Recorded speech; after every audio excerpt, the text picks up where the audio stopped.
Welcome back, everybody, to another episode of ASCA Hot. So you're going to be doing things a little bit different today, now that the season is properly underway. I got two of my commentators with me, Mason and Treo, and today we're going to be going over both the D2 race, the Gifto Online Baking 300, and then the absolute disaster that was the ASCA 500. I'll go ahead and start off. How are you guys doing today? Oh man, I'm doing great. I'm still kind of recovering from the PTSD that I've received from the D1 race, but we're going to be out of Daytona soon. Yeah. Going to catch a flight to Las Vegas next, so looking forward to that. Treo? Treo? What he said, I'm getting PTSD from sitting here. I'm glad this is going to be the last time we're here at Daytona. I can't wait for Las Vegas, one of my favorite tracks, because it's Las Vegas, baby. Now, just a little bit of an update for the what do you call it? The protests that have been going on in ASCA over the past few days for us to be paid. We have not been paid yet. Mason, you can confirm this. You haven't been paid yet. Yeah, no, I have not. Yeah, none of us have gotten paid. Continue the good fight, guys. I think we're finally starting to get an impact to them, but we have yet to be paid for the absolute torture that we had to face that awful night. But to actually go ahead and talk about the actual racing of ASCA, starting off in D2. I mean, you can call it the calm before the storm, really, when it came to speed weeks, because we went from the D2 race, which wasn't perfect, but obviously way more cleaner than the D1 race. We saw ChrisBaldPaul, take the victory and get his first win of the season. Thoughts on that race, guys? Well, I gotta say D2 compared to D1, usually it's the other way around where D1 has some of the better racing, but D2, I mean, they kept it extraordinarily clean. 9 cautions as opposed to 25 in D1. Yeah, that is 36. Okay, that was 36% of the cautions in D1. So I don't know. I really enjoyed the racing that D2 provided. We saw ChrisBaldPaul take home the win. That was nice to see. I mean, and it was a lot of the similar strategies going on between both races, but I think D2 executed it a bit more cleanly than D1 did. See, the only thing that D2 did differently than D1 is D1, they were able to use both lanes here at Daytona. D2 struggled to form that outside line, but with the D1 race, that's mainly where all the wrecks came from. But D2, we all predicted that Chris was going to win, but the number 33 machine, a Spectral Rancor, he dominated that race, and he easily going to be a factor in D2 this season. Oh yeah, no doubt. Yeah, I fully agree on that. First off, when talking about the lane choice that we saw during both of those races, throughout basically the entire 2 weeks that we were here at Daytona with the shootout and then a D2 race and the duels and all that, it was just bottom dominant. Nobody wanted to try that outside line, so I found it a little bit interesting that during that D1 race, and we'll talk about the D1 race here in a little bit.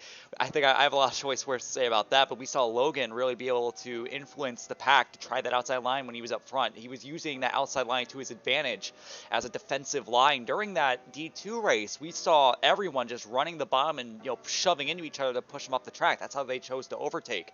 So, when it comes to that, I found it very interesting on their different approaches to the racetrack, even like a track like Daytona, which is, full throttle.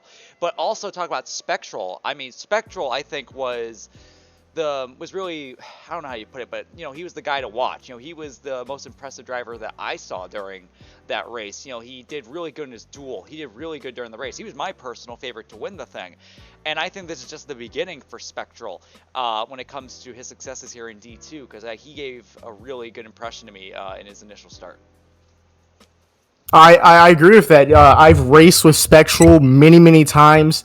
The dude knows how to get up to the front just like that in a snap. Thanos gonna bring him back. But that was cringe. I'm sorry. But I don't care. I mean, let's keep in mind, we have a show about a row racing league where we are expected to take a race that had 25 cautions and 10 overtimes and lasted over 5 hours. Seriously. Oh gosh, please don't It does remind me. not matter what we say here. What we are doing here right now is cringe in itself. But Yeah, we're doing you're it right. anyway, so It's fun, but it's like that Yeah. one guy in the comments of our videos that constantly call our content cringe. Yeah, that's right. We listen to you. We acknowledge your existence. Fucking something tune GT. I don't know, but what we do here is cringe. oh, What? That dude used to comment every single time in my league, all the time, and say it was he would say it was bad all my the God. fucking time. Bro, I was so interested in this guy's like existence. I went to his YouTube channel, and he had actually, you know what? I have it right here. I have his YouTube channel literally right here. He It all looks he like we plays are in going to be this game is starting like with a new. oh fuck, I just played the video on the strip, whatever. But he like plays this game. It looks cringe. The absolute irony. I don't know. Yeah, I don't know. Look. Let's stop talking about the commenter. Let's talk about D2. But going back to ChrisBaldPaul, I really liked his approach. Now, we do have an interview coming up with him later in this episode, but right now, during that interview, we had talked about his approach to, both the duel and his race, because we acknowledged that during his duel, he was very aggressive. He was responsible for a lot of wrecks that happened during that duel, and even though he did get a good result out of it, it was, very aggressive that he was going up to the front, causing a little bit of mayhem. But during the race, he had done something completely different. His approach had completely changed. He was staying in the back, he was trying to stay out of trouble, and he really only came up to the front towards the end of races, during the first segment and the end of the race. And obviously that ended up being a very smart decision by him, because he ended up winning the whole thing. What do you guys think? I think, yeah, it was certainly odd to see. I mean, his or not really odd. It makes a lot of sense because we saw some people try to replicate that in D1. They just couldn't do it as well as he did. I mean, I specifically remember saying during that D2 race, he's kind of been hanging near the back, and suddenly he becomes a factor to win along with Spectral. I mean, Spectral did an outstanding job. When you execute as something as well as Chris did, that was incredible. And I mean, Spectral still brought it home second, so it's not like it wasn't a bad result, but it just wasn't the dub, Yeah, I fully agree on that. And I think that moving forward, I think that Daytona really did a good job of displaying, and this is kind of crazy to think about, but Daytona really did a good job of like displaying who I think the favorites for this race are going to be. I mean, you saw guys up front like Spooky, Spectral, Chris, and at some points Aiden up front throughout the entire race. And I really do feel like those are the guys that you're going to be watching out for as the season goes on. We start going to tracks that aren't going to be as depending on draft. It's going to depend on raw speed. Well, let's not get too ahead of ourselves. Remember, both divisions had dual races prior, and we saw some people, mainly in D1, kind of not make that 500 field, and we saw a little bit of the same case in the D2 race, except we saw a bit more notable names make the D2 race. Yeah. But I think, some of those, we can't really consider.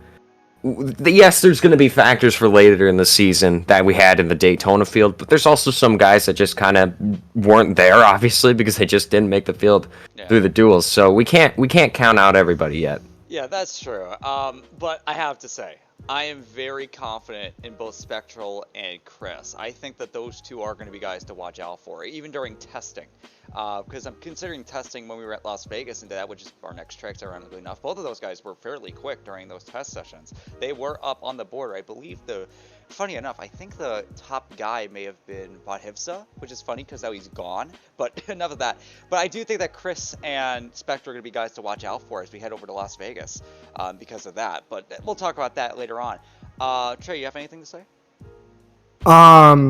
The thing I was gonna say will be later on, but yeah, I agree. Chris and Spectral, like I said, I've raced with both of them. As I was gonna say about Spectral earlier, because I remember it now.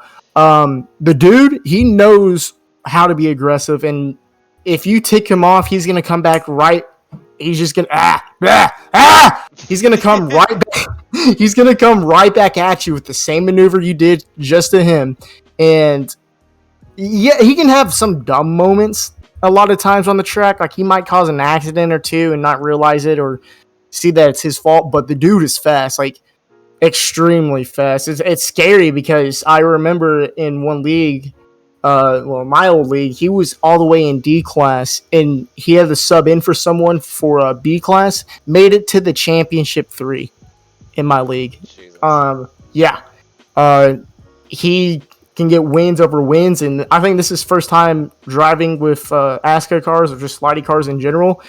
But I mean, it is Daytona we're talking about. We could have other names pull up in D2 once we go to these more skilled tracks where throttle control is a major factor. Yeah, I agree. I mean, Look, Daytona is a track that is fairly luck based, and when we talk about luck based, we'll talk about D1 here in a minute. But I think Daytona, even though through its unpredictability and through the fact that it doesn't a full representation of what we can see out of these guys, but I think that I like to take note of the guys that were up front a lot during that race. Weren't just guys that got lucky near the end and got up to the front late, but just guys that were up front for the whole thing, really controlling the pack. Because I feel like that there's more to that driver than just being good at super speedways at that point. I think it's just one part of what makes them a good driver, and I think when we talk about Spectral and Chris, those two really in particular were doing a fantastic job throughout the race, and I think that those are going to be guys to watch out for. But I think that that's really it for D2. I mean, like, I think it's not really too much to talk about when it comes to D2, at least for right now. When we come back and talk about Las Vegas, what we think about that. You guys have anything else to add? I mean, there's, like you said, not too much to D2. Very quiet race compared to D1, which we're about to get into next. So, 5 hours. Yeah, 5 hours. which I was there only for 3 hours because Eggity commented. I mean, no, technically you were there. You were just sitting in the audience. Yeah, true. I was watching everything. You were technically a part of the experience. He got a vocal break, though. Yeah. But I think that's it. Well, actually, wait. Yeah? There's one driver I also wanted to talk about that was super fast at Daytona, and that was Aiden, the driver of the 88. Oh, mm-hmm. He was able to stay in line, stay in first. At least he came home at Daytona with a top 5, and he was able just to sometimes perform good blocks. He was really good at blocks, guys. But he's another driver to look out for. Like, I have high hopes for him. Yeah, I fully agree. He did win his duel. That is another thing that he did win his duel, which obviously makes him, it's not much, but it's something. But when we talked to Aiden accidentally during his interview, we weren't supposed to talk to him. I completely fucked up the finishing order. I thought he finished third when he didn't. But during his interview, he really made it clear to me that, he wasn't really racing for himself that day. He was really trying to help out ChrisBaldPaul and Spectral throughout the race, which I noticed myself when we were watching it. He wasn't really making any moves to try to take the lead for himself. He was really focusing on staying in line and helping out the people that were in his group chat. Now, obviously, as we get into, less draft-dependent tracks, that's going to be much different. I expect a much different racer out of Aiden, but I have to acknowledge the guy was pretty quick. Is that it?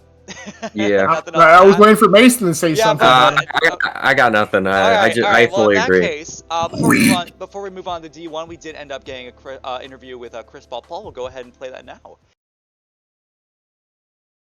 So, to go ahead and start off, what got you interested in ASCA? Well, the main thing that got me interested into ASCA was, well, firstly, I started road racing in around when the pandemic started. I've been a NASCAR fan since around 2015. Ooh. Started playing Roblox in 2018. So when I started racing in leagues, I saw some of the streams, and I heard a lot of people talking about it. And I joined at first. I tried out the first time, I failed, and then the next one I missed it, and then the last one, I got into it. I got D1, and I'm in National now. I was getting a D1 offer before, like a couple days ago, but apparently he's coming back. The guy that left. Yeah, wow, okay, a lot of stuff that you just said off the bat. First off, you mentioned that you had multiple tryout sessions. Are you talking about from last season, or are you just talking about the ones that you had this offseason? Last season, and so wait, you try out for season 3? Yeah, I believe so. Yeah. Oh wow, I didn't know that. And you still went by ChrisBaldPaul? Yeah. Huh, I don't remember. That's crazy though. I mean, you failed. It's actually a little bit similar to Logan in a way. Logan back in season 1, he didn't make D1. He was denied. They thought he was shit, and obviously now he's a season 3 champion. So, yeah, and here you are, last season you weren't even given the opportunity to race either D1 or D2.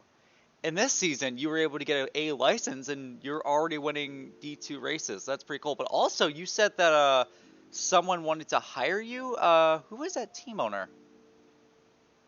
I mean, I mean, we're already in the well, season, so it's like, yeah, it was PMS. That's what it's called. Yeah. oh, Penske. Yeah.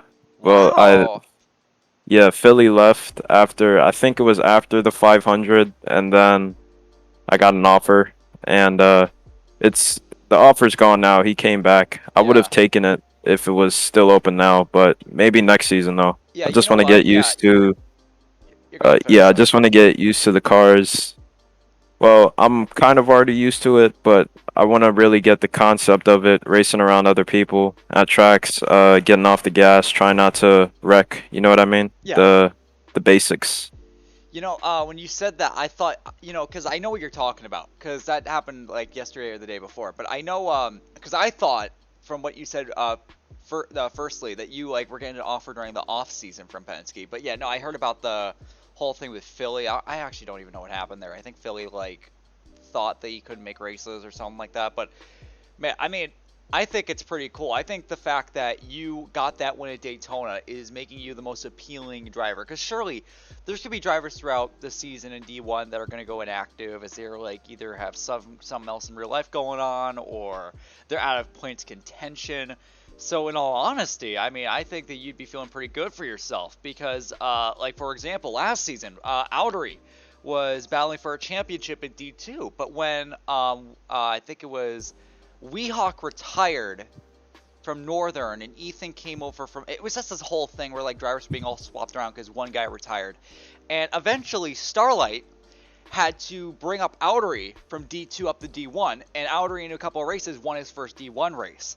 So, when I look at your situation, realize that you were just moments away from entering D1, I'd be feeling pretty comfortable getting a D1 seat in the future. Now, I have to ask, in the future, if you were given a D1 offer and you were still battling for a championship in D2, would you take that offer in D1 or would you stay in D2 and go for the championship there? Well, I mean, personally for me, I think I'd go for the championship because right now I only have one championship in ASCA and C class. Unfortunately, it ended early. Something happened with B class and the server got deleted. But He I jokes think I about would that all the time. mainly, yeah, I think I would mainly go for the championship though. I mean, racing in D1, the thought of it is great, but like, nothing beats nothing more beats having a championship or at least going for it and saying that you tried to get it and nearly did it or got the job done. Yeah, because one of your fellow D2 drivers, Spooky, he has a similar philosophy to you, where he had an A license, but he quite literally refused any offers that he got. I know he got offers, because he thought that, he'd rather go for a championship in D2, so it's interesting that you two share a similar sentiment there. But moving on to the actual race itself. During your duel, there were a lot of moments where me and the guys in the booth considered you to be a little bit aggressive, but during the race, you were very patient and came to the front towards the end to steal the win. Was that on purpose, or was it just that you getting luck in the draw, being at the right place at the right time? What was going on there? Honestly, I think it was all instinct because um, the duels, I think there were 15 laps. Yes. So I think around maybe lap three or yeah, 3 or 5, everybody was setting into the fact that maybe it could have went away, or maybe it could have all gone up in smoke if we just sat around and uh, wait for something to happen. And eventually, something did happen, and a lot of guys got taken out. So after that first caution in a duel, I changed my entire mindset. I was trying to go for every gap there was and taking every opportunity I could, but I just realized that that causes more wrecks and it causes more people to not like you on the track, but in a competitive way, not in a like a person way, Yeah, but of like course. yeah, um, yeah. So the concept of that, I just wanted to be smart in the race and take utilize the opportunities, figure out what other drivers would do, figure out how aggressive they are,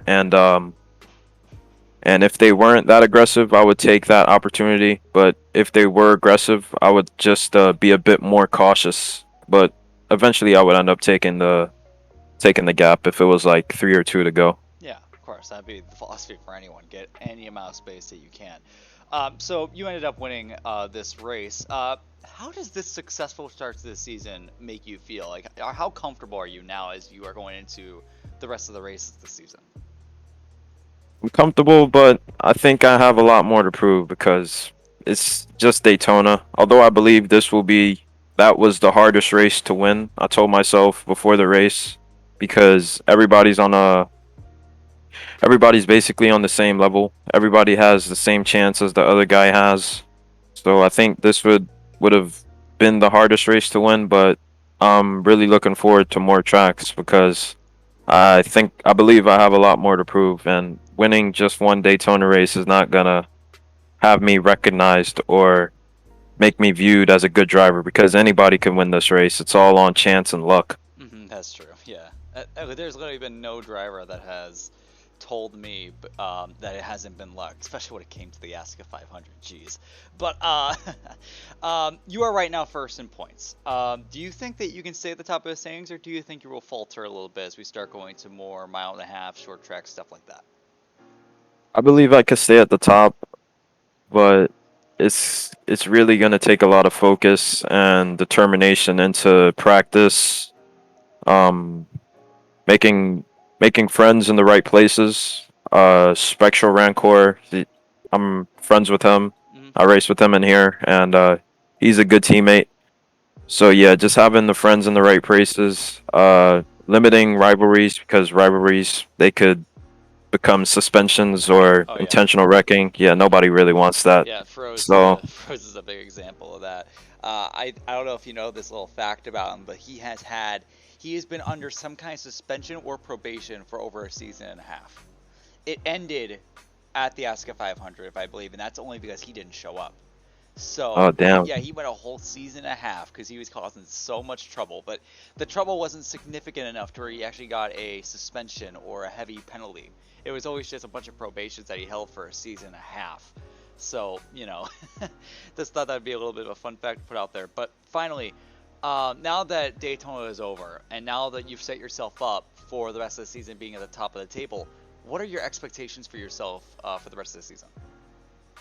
I expect a couple more wins. I expect a lot of top fives, a lot of top tens, and just most importantly, having fun with it.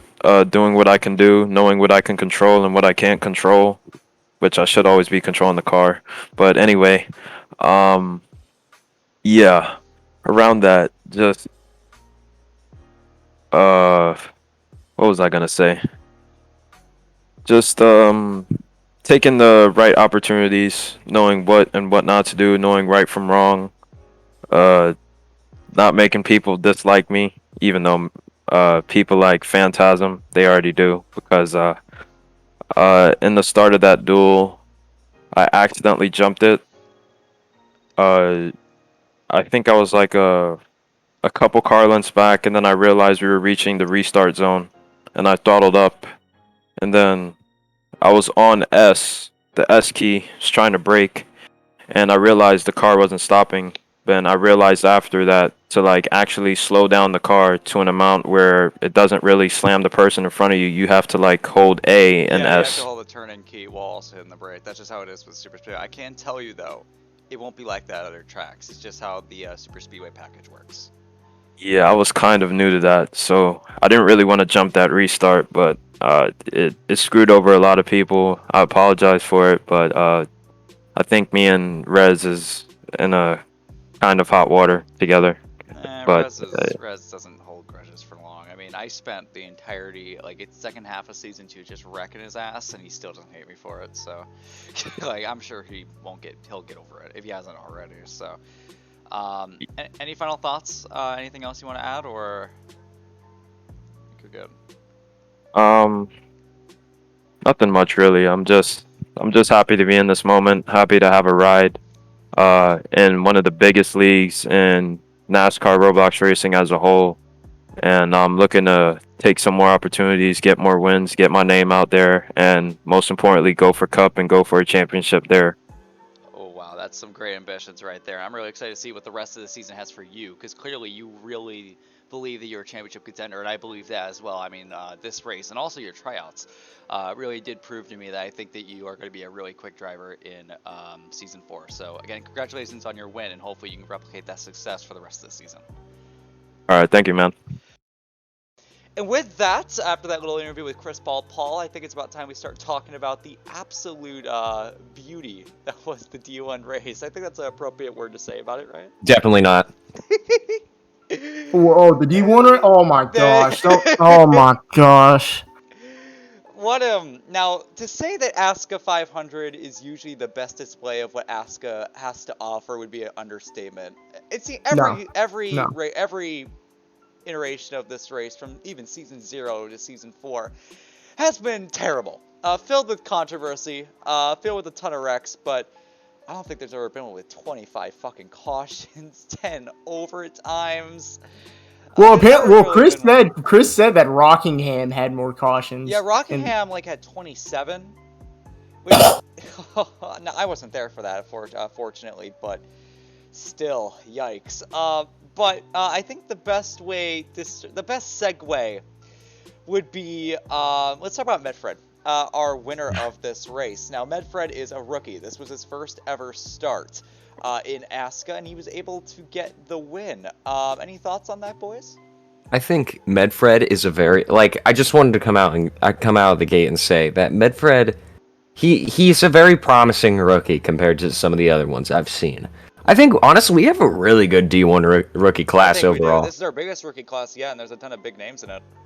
Oh, yeah, no doubt. And I think, I don't want to go out here and say that Medfred was a big factor of the race, because, honestly, he wasn't. He finished 10th in his duel, and he kind of just hung around. He was more of a mid-pack car. I wouldn't say he was, towards the back of the pack, constantly losing the draft, but he'd find his way up there and then crash, usually.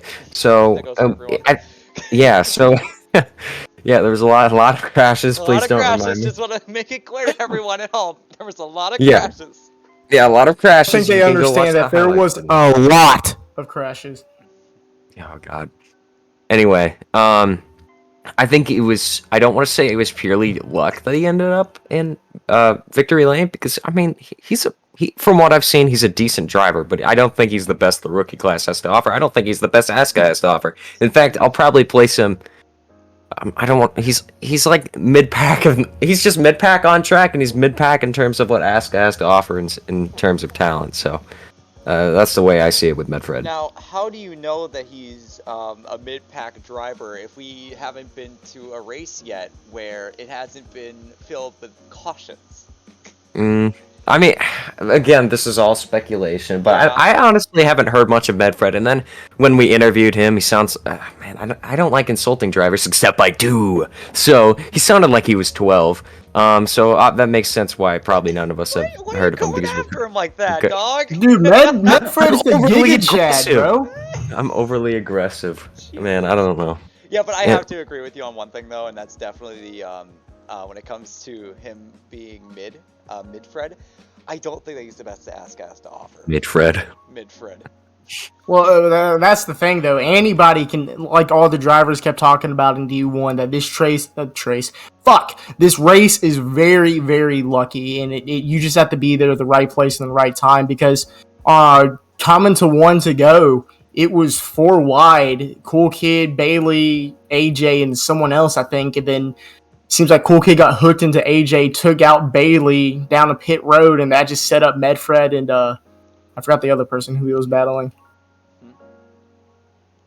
I don't know who you're talking about. Yeah, me neither. Everyone was up front at some point during that race and then got wrecked, dog. There was no dominant figure throughout the night. Wait. The closest thing you could get to a dominant figure was Logan. Yes, I was going to bring that up. That was the closest. But even then, he got crashed when he was up front all the time.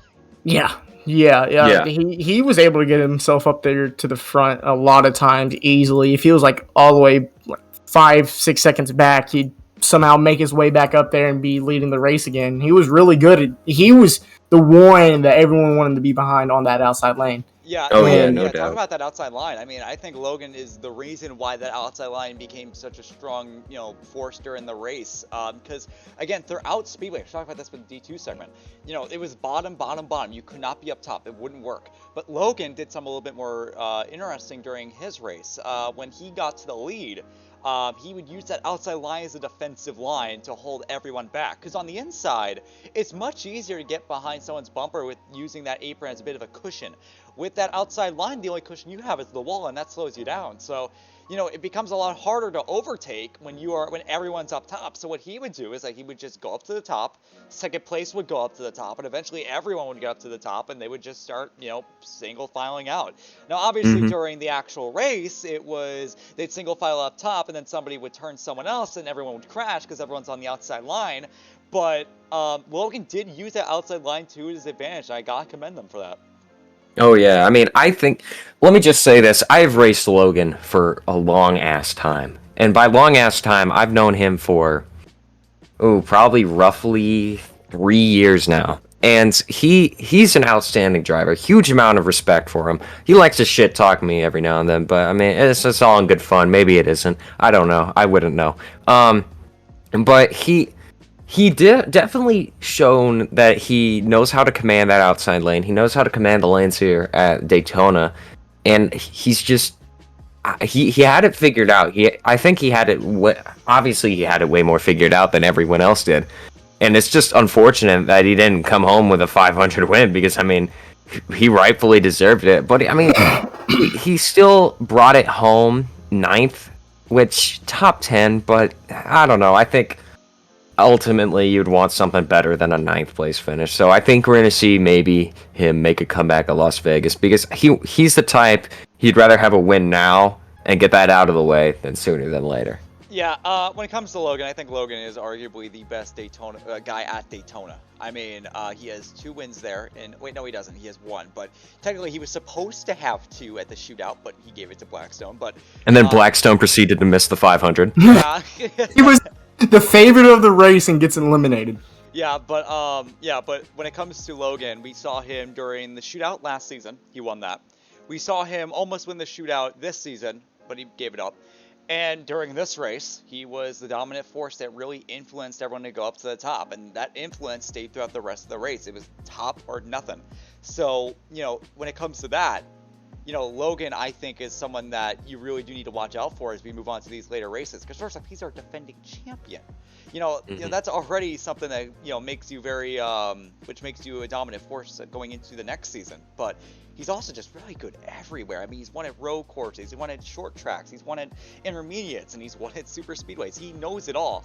And, when it comes to, it's not surprising to me to see him act or drive in the way he does at Daytona, because he's just that good. Oh yeah, I mean, yeah, and honestly, I don't. He definitely had a big advantage over the field. He had it a lot more figured out. But let's not forget some of these other guys. I want to point out Penske. Penske was he was very compared to Logan. Logan was a bit more aggressive about it. Penske was just kind of he was there. He was always in that mix. Maybe not making near as aggressive moves. He was definitely more of a pusher than some of the others, but he was always up there, and he was kind of everyone's like dark horse pick to get the 500 because he's a really damn good driver. I mean, he has the most wins in ASCA, if I'm correct, Yeah, and I mean, with 11.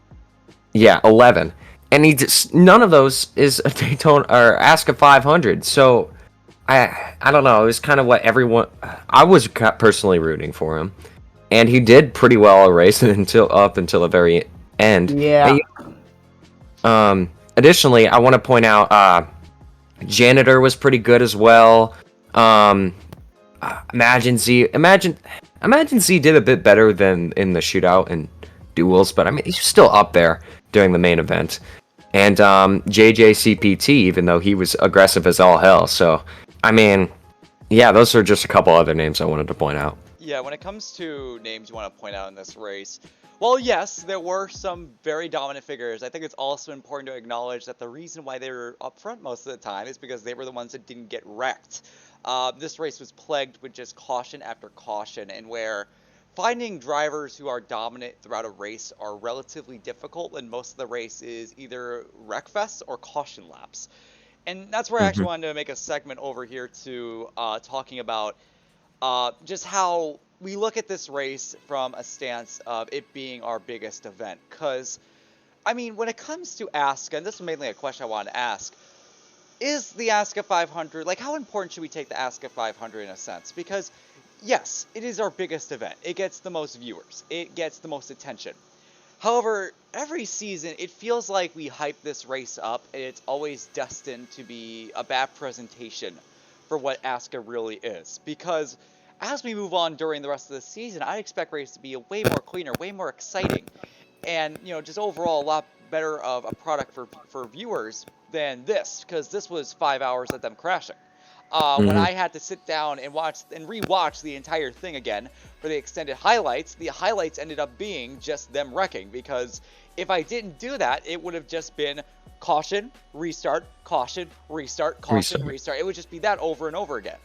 And like, what do you guys think? Like, what do you guys feel like how do you feel about this being our biggest race? This being the big, it's Daytona. I can understand because of real life circumstances, but Roblox physics, Daytona, they don't go well together. Yeah.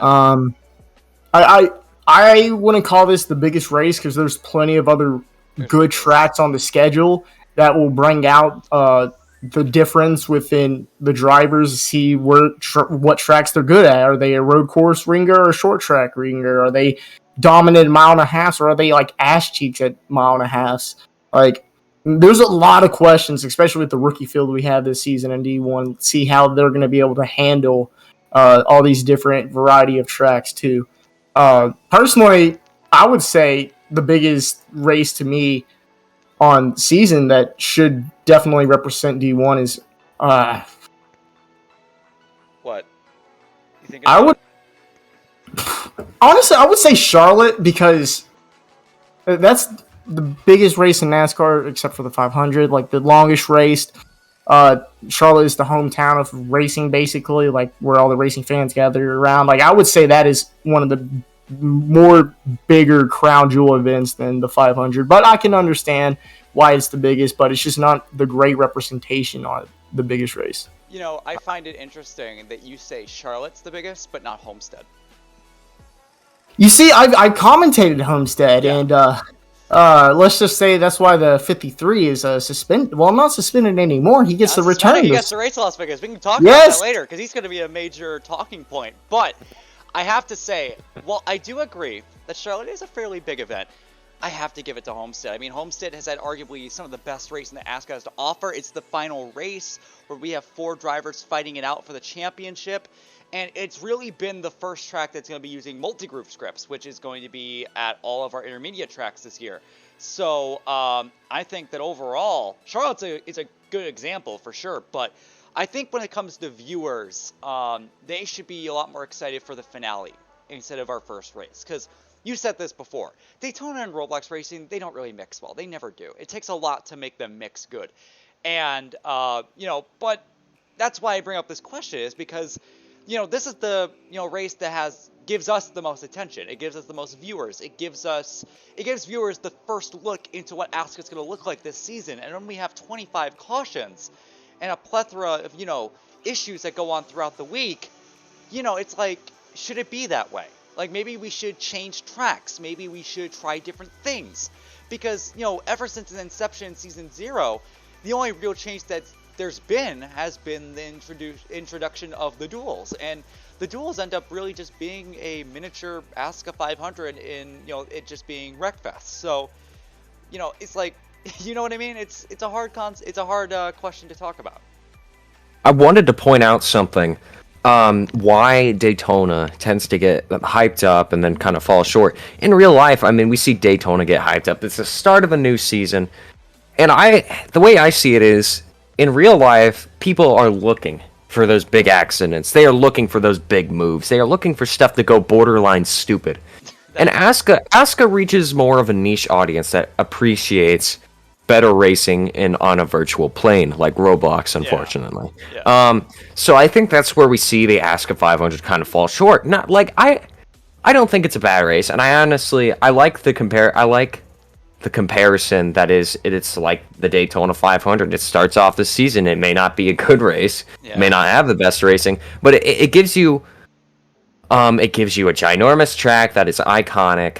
And on top of that, it kind of showcases the roster, or I guess some of the roster for the rest of the season. Granted, I mean, we still have those big names that missed the 500. I mean, I uncovered missed it, Outery missed it, Miggy missed it, Addicted, Mirror. Wait, you're saying Miggy's a big name? I think he's a big name. He's a team owner. He's one of our most popular drivers. He is the husband of the owner of the league himself. He's a overrated. Oh. Yeah, sorry. Trejo, were you not there? They got married during the livery reveal. Chris. I didn't know about that lore. Yeah, no, that's part of the lore. Oh my gosh. Their husband and Miggy. Miggy is just his own title. Yeah, literally. He is a Miggy. Yeah. Also, I mean, Weehawk missed it. Blackstone, we already touched on him a bit. But yeah, a lot of big names missed it. But it still showcases what the field's going to be like for the rest of the season. And I think people just need to, I wouldn't say not keep their expectations high, but keep their excitement high. Because this is the start of a new season. Come on now, let's get hyped up. Yeah, oh, and when it comes to racing, though, I think we should keep our expectations at, this is a super speedway. Predict a lot of cautions. I mean, you don't have to take it too seriously. It's Daytona.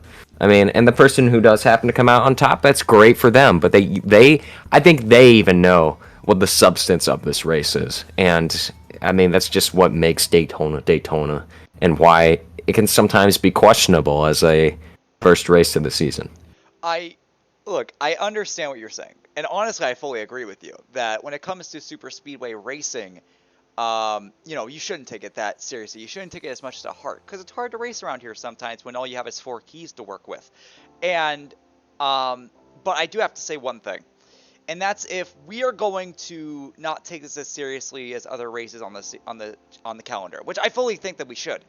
Why is the race as long as it is? Because that's 120 laps, and that's there for 5 hours. That is 5 hours that people are spending their time doing. And if all of it's going to be is just a 5-hour wreck fest that leads to fights after race, because we had fights after the race. A driver got fired. Oh, yeah. Yeah, well, we're going to be having a separate segment of this episode talking about that. But, we had a guy fired after the race temporarily, that being Josh from Marcus for some reason. I don't know why the fuck he did it. But, people take this seriously when they spend 5 hours doing it. Maybe if it's a shorter race, people can kind of understand that, it wasn't that long of a race. It doesn't leave us with that much of an impact because, it was just, we shouldn't be taking it that seriously, But when it's 5 hours and those 5 hours is just a repetition of just, them wrecking, I can kind of understand why people take it as seriously as they can. I mean, I mean, ultimately, it's the driver's decision to be here and drive this. I mean, they're the ones who want to have a shot at the title, and I think the best place to start it off is, have a good start at Daytona, no matter. And I never said not to treat it not importantly. I say lower your expectations for the style of racing, because it is what it is. Yeah. And I think this is my approach to any Daytona race I compete in. All right, this is probably going to be a shit show. Maybe I can just kind of hang around, not let it get to me that much, and if I pull out with a decent finish, then that's good for me. Hell, even a win. I mean, I won Daytona 500 in a different league recently. Granted, it was a bit controversial, like any Daytona race would be. But I mean, my expectations were pretty low, and just kind of, all right, let's go see what we can do. Let's not be pissed off if something happens. Let's just do what we do. Yeah, I like that approach. I like that mindset. I may keep that in mind moving forward. But you did mention something that I wanted to also talk about, and it was that having a good start to the season and how it starts at Daytona. And that's where I want to talk about Medfred. Because we talked about Medfred just a moment ago and how we don't really expect the best out of him. We don't expect him to dominate like other drivers like Logan could. But how important do you think it is that Medfred is getting as many points as he can, having the success of Daytona, if we're assuming that he isn't going to be able to replicate that success for much of the regular season? Honestly, I think he's going to be I don't expect him not to replicate that success, but I think the chance of it happening is going to be a very unlikely because you have a lot of highly skilled drivers who Yeah. are way better than him. Yeah. I think here's where I predict him being because I think he's above average in terms of rookies, but I don't think he's the best. Like janitor's pretty damn good. Oh yeah, I'm So excited for him. yeah, so I think he's going to be that type of guy who he's going to make the races, probably maybe be kind of up in the top 10 on occasion. Hell, even maybe a top 5 or 2, but I don't think he's going to be blowing our socks off. But he's not going to be missing races either because Daytona winning the season opener as a rookie in your first D1 start, that is a major confidence boost and just a major mood boost. You're looking forward to that next race. You're like, yeah. all right, let's see what we can do. We proved that we can win Daytona. Granted, it was a shit show, but we still did it. We came out on top. Yeah. So I think that's the way like someone like Medfred would go about it. Yeah, definitely. Trejo, you haven't talked in a little while. You want to chip in? My house smells like burnt green beans. Hold on. Yeah, but while Trejo's dealing with that, I guess that's what he's been dealing with for like the last 10 minutes. Yeah, but I gotta say, I have similar expectations to yours. I don't think that he'll be struggling to make races at all. I think that he'll qualify for almost every single one that he attempts to make. But, you know, I don't expect him to go out and be a race winner contender on a regular basis. But I have to say, Daytona is a track where, and to a lesser extent, Talladega, because that's in the playoffs, is a major race for a lot of these guys that may not be able to replicate that success at other tracks, because that gives them an opportunity to get points that they won't be able to get at other tracks. So when we're talking about Medfred, I think Medfred's very fortunate to be in that position right now where he has the points lead, where he has those extra points that other drivers that are like him that may not be able to replicate the success and be a dominant figure throughout the season need. And I think that will definitely help him towards making the playoffs when it comes in that respect, because he's getting those points now instead of trying to have to worry about getting them later. Oh yeah, definitely. Okay, so you have something to say? Well, I was kind of hoping Trey would pitch in more, but Yeah, because I'm kind of getting tired of Trejo's right talking. now dealing with like some kind of thing. I don't know, but I think that's where we're really gonna quit talking about D1. I think we really went over everything, haven't we? Yeah, I think so. I mean, Logan being dominant and ultimately not winning, Medfred winning, and then Jesus. expectations for Medfred. I think we got most of every. Oh, I wanted one more time the disappointment for Penske. 15th is his best finish at Daytona, so there's always next season. There's always next season. Hell, maybe I'll be in D1 by then. Maybe you will. Hopefully you will, because I think you'd be pretty good. But we do have an interview with our race winner, Medfred. I want to go and show off to you now. Here it is. So, to go ahead and start off, what got you interested in racing in ASCA in the first place? Honestly, I just have been in other leagues in the past. I've heard about ASCA. I've heard it's like one of the biggest leagues out there, so that got me interested. I never really thought I would race here, honestly. But you know, things change, and I'm honestly happy I chose to race here. You guys are awesome. Yeah, A lot of good people. you know, every time people say that, whenever it's always like, oh my god, ASCA's so big, I'm like, what the fuck? Because I don't pay attention enough to the community anymore to give a fuck, so whenever people are like, ASCA's such a big league, I'm like, what? No, it's not. It's shit. But you know what? We are also happy that you're here, Medfred. You are a funny dude, and I can't really say that about a lot of people in there. So, yeah. To go ahead and move on, how did you get in touch with Miggy, your team owner? I think one day, just randomly in general chat, I was just doing the Medfred thing, Yeah. and he was just like, yo, Medfred, you're cool. How about I sign you if you get D1? Like, this is prior to tryouts. Yeah. And I was like, all right. And then I ended up getting an A license, and he was like, all right, I'll sign you. And the rest is history. I was signed. Alright, well, yeah, let's talk about some of that history. Your win at Daytona here a couple of days ago. This was Miggy Racing's first career victory. How does it feel to be the one to give them that win? It feels great, honestly. I don't know. It just it's pretty cool. Well, here, I can give you Knowing some that. context. Miggy was mere inches away from winning for his own team last season at Talladega, but unfortunately, Donavici stole it from him. So, it's kind of a natural consensus that Miggy actually won that race, but, you know, we like to we gave Dunn the win because, you know, we felt bad for him. That's obviously what happened. He didn't beat him on speed. We just felt bad for him, but... yeah, so I think that you getting that first victory for him is actually pretty important because, you know, Miggy had an opportunity last season to get it and he missed out on it. So I think it's very important that you were able to get that win for him that probably deserved it last season. Yeah, especially being the first race of the season, you know, like, it's a good start. Yeah, absolutely great start. Let's talk about yourself. This is your first start in ASCA in your career, and you won our biggest race. How does that feel? 1 for 1. I mean, maybe I should just retire. No, I don't know. It's pretty cool. I really have no other words to describe it. Like, I thought I would maybe do this and just race for some points. You know, it was pretty cool that I even got into the 500, let alone win the whole thing. So. Yeah. Yeah. So, what happened on that final restart that led you again that win? Were you working with anybody, or were you just at the right place at the right time? On the last restart, I really had no idea what was gonna happen. I was lined up, I think, second on the inside. I'm not sure. And yeah, the outside was clearly the dominant lane. So I feel like I had to go up there to make any positions up. Yeah, I worked with Ethan and Breezy. Yeah, Ethan, a huge shout out to him. He pushed me to that win. I would not have gotten it without him on the last lap. Like, I saw him with the huge run on the outside. I was like, yeah, I need to go up there and block him. He was like, go outside, go outside. It was crazy.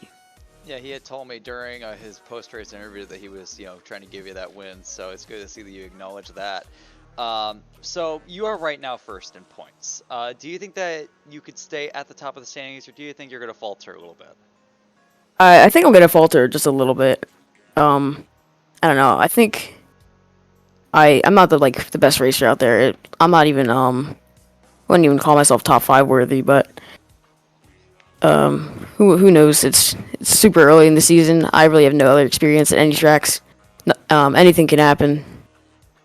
Yeah. What are your expectations for the rest of the season then? I just hope I can stay top 10 or maybe even top 5 in the points. Just, you know, try to stay out front, keep it clean, you know, make friends, not have any enemies. Are you saying that you think you're gonna make the playoffs? I would say yeah. Ooh, interesting. Yeah. There's a lot of good drivers, but yeah, I know. That's what, you know, whenever a driver says, you know, it's not just for, you know, you, it goes for anybody. Whenever anyone says that they are, you know, playoff capable, I just go, I don't know. You know, you may want to wait. You may want to slow your roll a little bit because, you know, we have a lot of drivers this season. Okay, and things are definitely going to get very competitive, especially around that cutoff line. Exactly. Yeah, so thank you, Medfred, for coming out. Congratulations on that win. Obviously, you know, first career start. And getting that win in our biggest race is huge for a career like yourself that gets a great rolling, and hopefully you can carry that momentum for the rest of the season. Yep, thank you. And with that, we are now here at Las Vegas Motor Speedway for the Hotel Mario 400 that will be taking place this Saturday. And I do believe that the D2 race's sponsor is Medfred Manufacturing. Yeah, the Medfred Manufacturing Group is sponsoring the DT race here at Las Vegas. So our defending winner has put some of his winnings from winning the ASCA 500 to good use for sponsoring ASCA. So now we get to talk about what we can expect out of this race. And in anticipation, we have went ahead and done some practice laps to get an idea. And what did we experience there, though? What were some thoughts of our practice laps? I'm really... Well, actually, wait. Were you going to talk about how fast you were? Yeah, Mason. Tell us how quick you were. Mason. Yeah, so, I hit the track with the boys here up in the booth, and you know, it took me a while to get used to, but because considering I've never been in an ASCA car up until this point, and I am 0.2 faster than the two boys right next to me. Wait. I'm sorry to burst your bubble, but there's also draft. I know. It just so happened for most of that run that we did, you were the third car in line. Well, I guess I'm just better. I don't know. Maybe it was the draft. Maybe it wasn't. I don't think. I noticed that the draft didn't make you that much faster. Made you like a tiny bit, but not like enough to where the deficit came in. So, well, on to what to expect from this. I think it's going to be compared to not. I wouldn't say no skill Daytona. Daytona is a bit more of a free for all. We're gonna see the best rise from the field and see who qualifies in, because I mean, we're gonna see who can run the track, who can't, who's gonna full throttle the wall and keep smacking it every corner. And speaking of smacking walls, I think turns 2 and turns 4 are gonna be problems for people on exit, because I mean, it was at least a trend for I think all of us at some point. We hit at least tap the wall a little bit. So, yeah, I think it's going to be a definite. I don't know. We're gonna just have to see who makes it, because this could be very well more exciting than Daytona. Yeah, I think it's already going to be a lot more, more of a better representation for what ASCA is going to be providing this season as a viewing experience, because what you're going to see is really two things. You're going to see guys start spreading apart, okay? Because look, the draft was there, but during our time, there was a point where I started pulling away from you guys. But what you and Trey had to do to catch up to me was literally tandem draft down the straightaways. You guys weren't catching me on your own. You guys have to start tandem drafting to come catch me. So I think that's going to be, either we're going to see two things. One, it's going to show that the fastest guys are going to pull away and be able to protect their position. Or it's going to show that tandem drafting is the best strategy to win races in ASCA. But I don't think that's actually going to happen. I think you guys are just having a little bit of too much fun. But yeah, but I do think that from two angles, from both the race and qualifying, this is where we're really going to be able to decide who are going to be our favorites for the championship for the season are going to be. Because first off, we have a 40-car entry list. And I believe out of the 40 guys that show up for Daytona, we had 36 attempted duels. Yes, because we had 18 in both. Actually, I believe we had 37, because I think we had 19 in duel 2. But obviously, there isn't going to be, hopefully there won't be 37 people showing up for qualifying at Las Vegas. Not because I don't think it would be cool, but because, yeah, that'd take a really long time. That'd be a really long broadcast. But I think that there's going to be a lot of guys that are going to be missing out on this race just because of the mere amount of people that we're probably going to be having for qualifying. Because only 18 slots on the field. Out of that 18, there's probably going to be like over 25 that are going to show up at least. And I think that's where you're really going to end up finding out who is going to be even making these races. Because I feel like making a race at this point is going to be a challenge. And then we get into the race itself. And out of those 18, we're going to find out those small few who are going to be fighting for a championship with how good they're going to be running in this race. So I think in that respect, the viewers should have a lot excited for. Oh yeah, no doubt. I think qualifying is going to be a lot more interesting to watch. You sit in anticipation. Hey, is your driver going to make the race, or is this guy going to miss it? I mean, really, that it gives qualifying a lot more meaning when you have 18 people that make the race, and it's probably going to be at least 5 people going home. I mean, this from what we saw at Daytona, 36 cars attempted, and only 18 made it. So yeah, that's 19 people. I mean, 37 made the race, and 37 qualified 37 or attempted qualified. Yeah, it would be 19 that didn't even get a chance of running the ASCA 500. Yeah, so I mean, imagine that. Maybe that number be a little bit smaller, because that was the ASCA 500, that's but the ASCA still. 500, everyone wants to race the ASCA 500. Yeah, so I don't know. I think that's what we can see from Las Vegas. Trey, you got anything for us? Trey, you got something for us?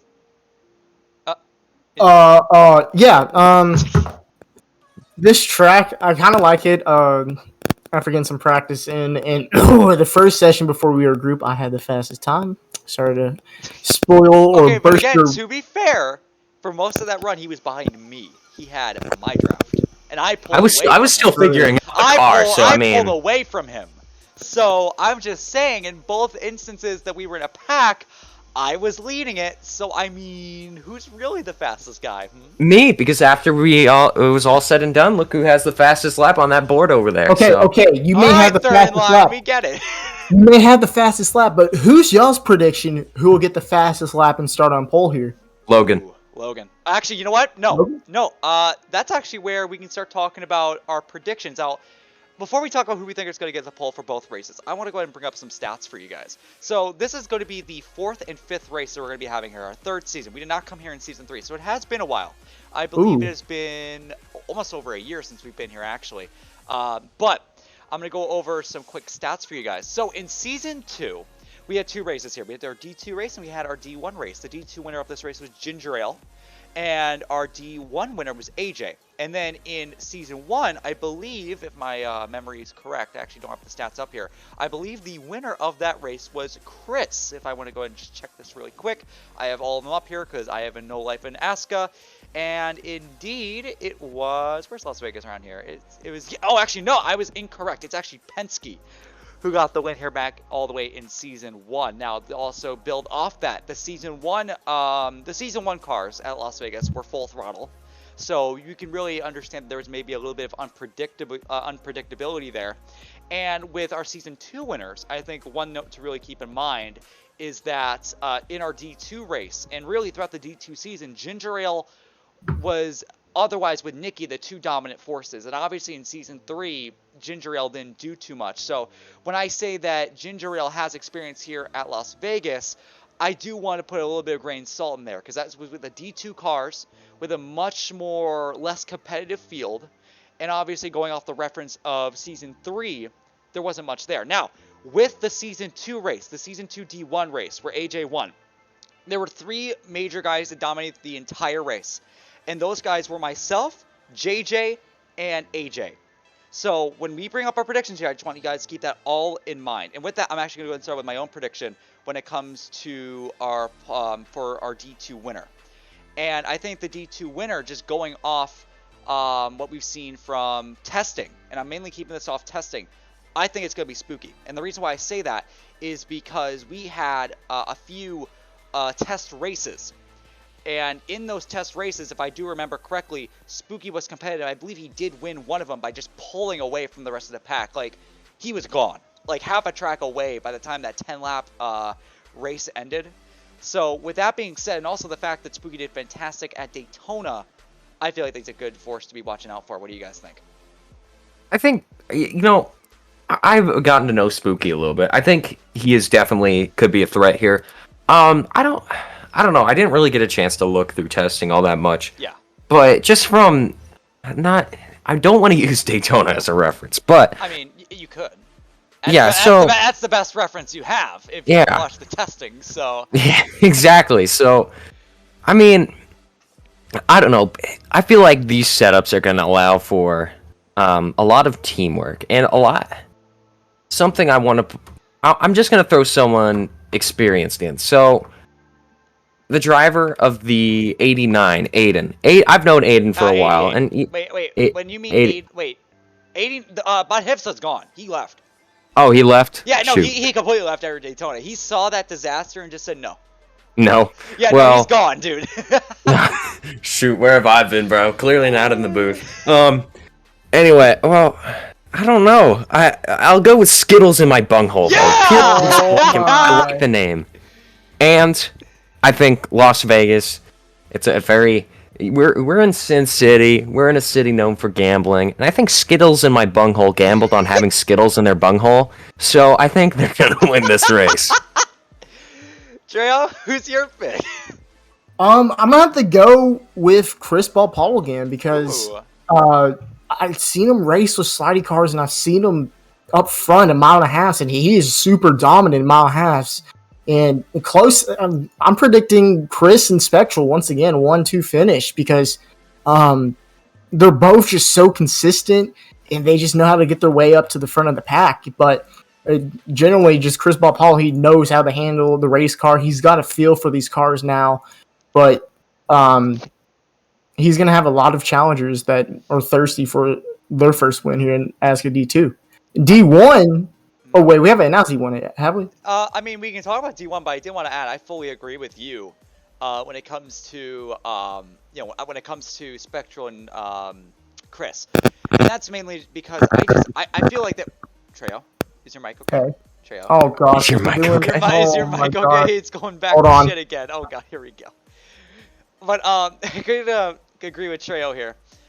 that I think that Spectral and Chris are going to be guys you're really going to watch out for. I think that the confidence, and also Trail has a lot of insight on these two from other leagues. I take it what he says to consideration when it comes to this. And I do feel like that they are definitely going to be major factors in this race. Trail, are you with us still? Are you? Yes. Okay. I've risen from the microphone pop. Okay. Well, with that being said, now we can talk about D1. I feel like this could be a lot more of an interesting topic since I did lay out all that information for you.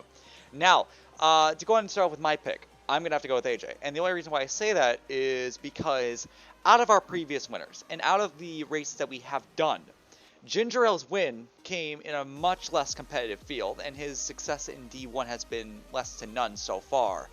When it comes to our Season 1 winner, Penske, that was with setups that he made, for one thing, and two, were full throttle.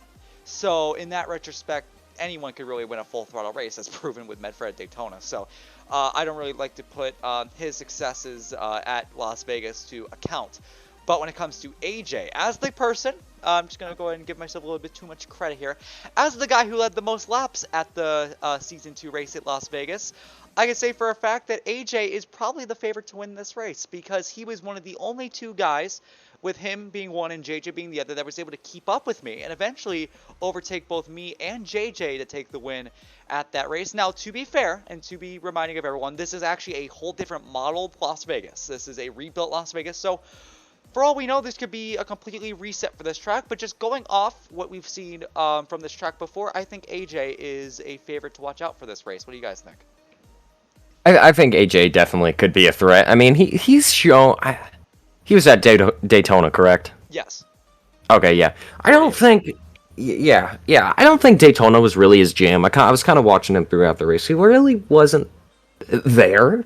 He was there, but, wasn't there. Yeah. So, I think something like Las Vegas could definitely be a bit more tailored to his racing style. And I don't know that much about him, and I got really nothing to base my picks off of going into this race, and I'll get into my pick for the race in a bit.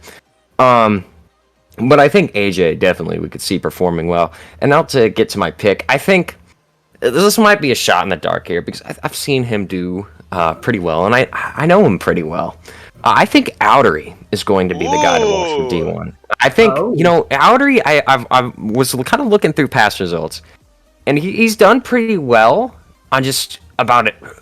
I don't know. I've noticed a trend that he's kind of a bit more mile and a half, but he's also good at other. He's just a good driver overall, and I think the disappointment of missing Daytona, he's going to try. I think he's going to try pretty hard to make this race, and I think he's going to show us what he can do, because he missed Daytona, and you don't want to be behind in points more than you already are. So I think he's going to pull out all the stunts to kind of take this one home. I gotta say, I fully love that pick. Looking through his previous success in ASCA, his 2 Division 2 wins and 1 D1 win. His 1 D1 win came at Auto Club last season. That's the closest thing we really have to Las Vegas, because his other 2 wins came at Indianapolis and Dover. He seems to be a very versatile driver when it comes to the tracks he can win on, and in that respect, he could be pretty good here. And also, he's just overall, as you said, a really good driver. In his few starts that he had in D1 this season, he was a competitive threat for all of them. If it wasn't for me saving fuel at Charlotte, he finished second in that race. If I ran out of fuel, he would have won that race on speed.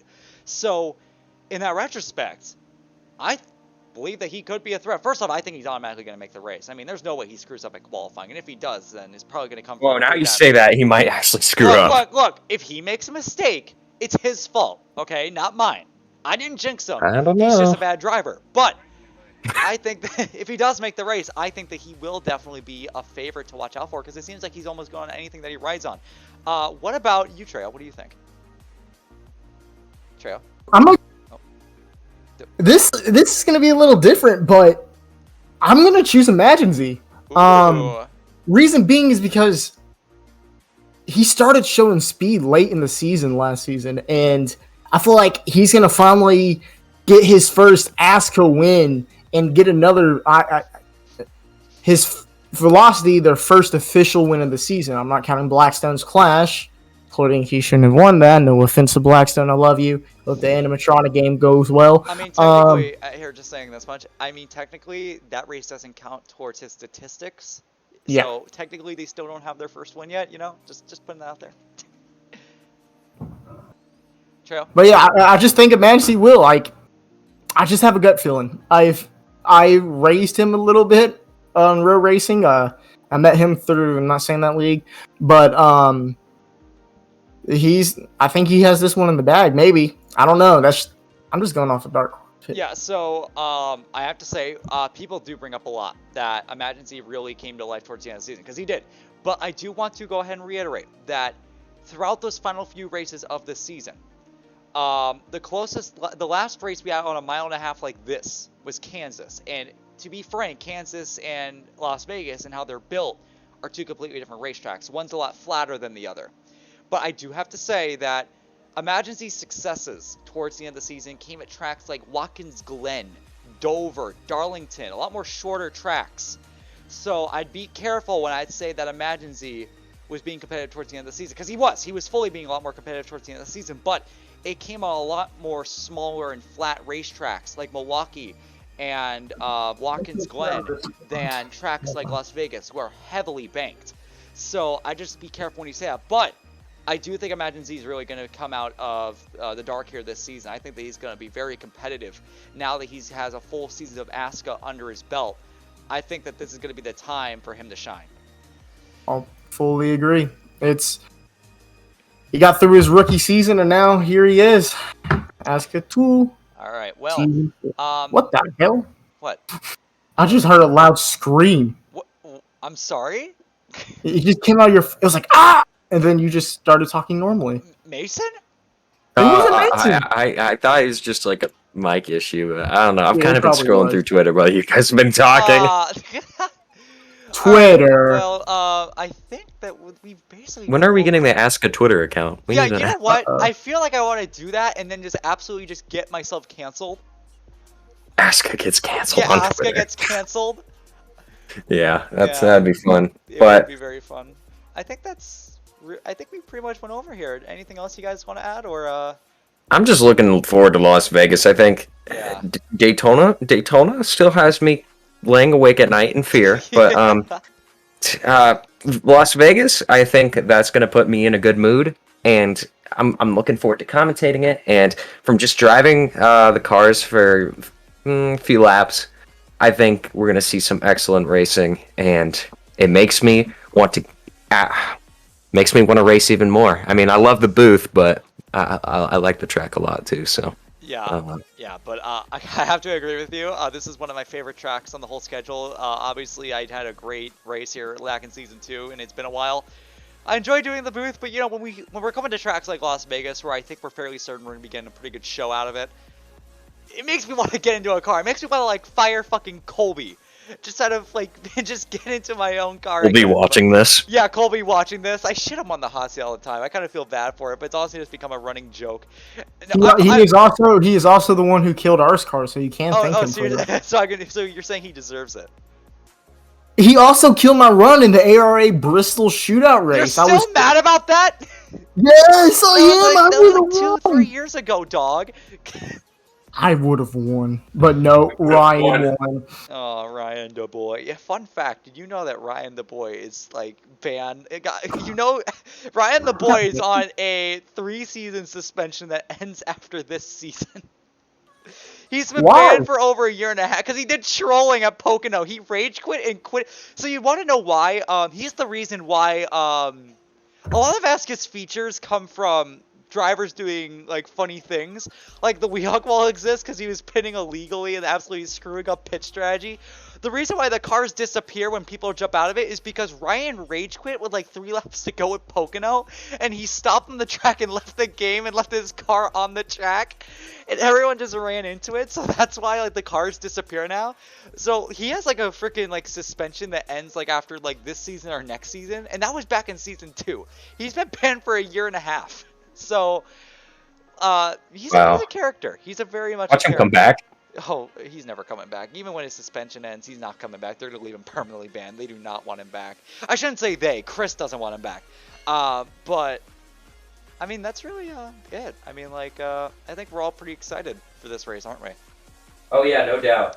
What the hell? Yeah, Okay, no, you know what? he's opening his Treo, no, Treo, this is being recorded. What? Whoa, whoa, not on the broadcast, bro. I'm now Mason. I have the fastest lap time here right now. Get out of my seat. Nope. Get out of my seat. Okay, Nope. fine. I'm taking your seat. All right, Whatever. but with that being said, I think that's where we're gonna wrap this up. Thank you guys all for watching, and I thank you guys for coming out to talk about everything that's happened at ASCA over the last few weeks.